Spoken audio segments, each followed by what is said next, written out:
Let's have two little tips today to get out of your mind. The number one is take a thought that is very recurrent, some thought that are really torturing you. Have you experienced that? When you have this looping thought that you cannot stop thinking, either in a form of a worry, a projection in the future, or something that you are creating or doing that is not leaving you at peace, or something that you want to solve, some kind of management of any circumstances outside. And we tend to crowd our mind with solutions, or even for the seeker to over inquiry. So when we get too intense in the energy field of a thought, then the thought can really suck us in. So when that happens, instead of opposing the thought, right, the first thing is, oh, I am really thinking, I am really worried, I am really focused on that. So that's the first step, is to be aware that you're thinking, and with that you have 40% of the empty space covered. And the second thing is no opposition, not to distract yourself from the thought, not wanting to, in order to stop thinking about that person or stop thinking about these circumstances, I'm going to do something else, and I'm going to distract myself in something else. Yeah, you can have a little break, but if it's not dealt with, then you are going to come back, and what happens is that the process of dissolution of the thoughts, it will take a longer period of time. So don't avoid it. In other words, just be with the thought. What that means: sit in meditation in a quiet space and still your body, and in that you select the thought that is more predominant, and you imagine that have an energy field, that is an energetic entity. It's like a person who is vibrating really powerfully something within you. And then you let that energy to go at the peak, at its peak, where you really feel the pressure in the head, when you really are aware that, okay, I am 100% with it. You don't want to ask why I'm thinking this, you don't want to analyze anything, you don't want to reaffirm, do any affirmation on it, no, nothing. You're just simply sitting with it as long as possible. And slowly you will see that in the first sitting, you have certain out breath. In the second sitting, you start having some distance. And in the third sitting, you are able to have some stillness, some kind of silence inside. So that's one way. Just exaggerate that thought.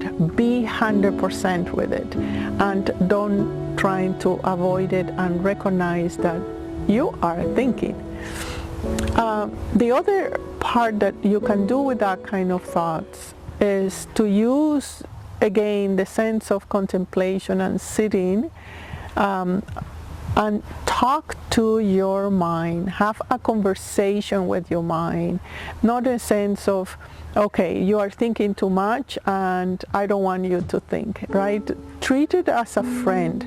Treat it as a real diplomatic, friendly conversation where you're having an exchange.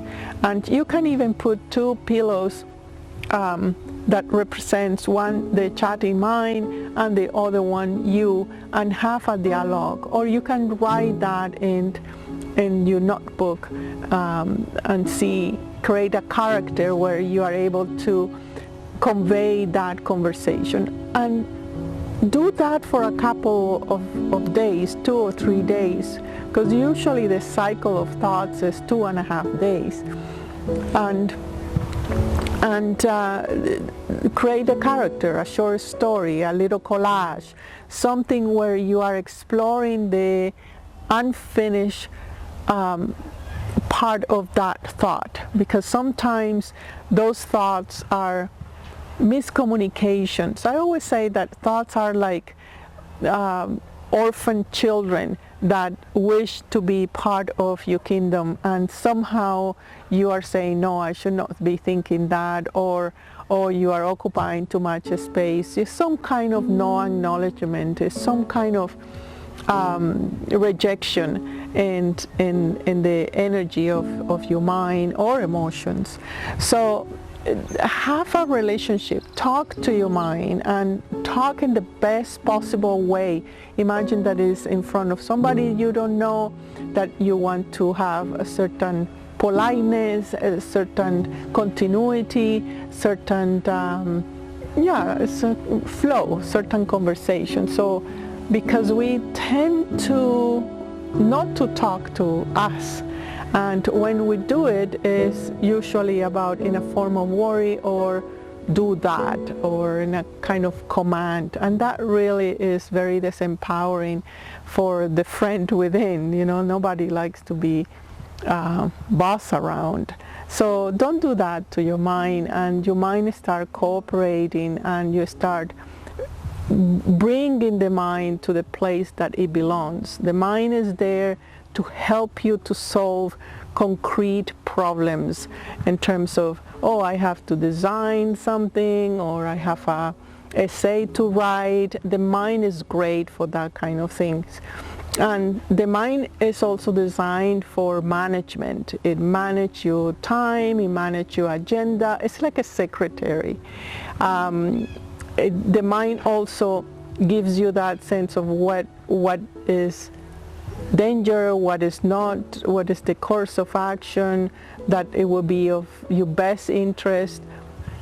But really, that as far as the mind can take you. The rest, if you are really wanting to connect with you, the nature of who you are, and that deep sense of I am here, I belong to this earth, I belong to my life, that is the realm of the heart. That is the realm of the silence. That is the realm of innocently walking with the faith that you are secure, that you are here in perfect timing, that anything that you are doing right now is because you are designing it for your higher good. You may not know all the details, but I assure you that anything that you are living is done and chosen by you because you need it, and you need to learn something about you through your actions, through your passions, through your engagement in your life.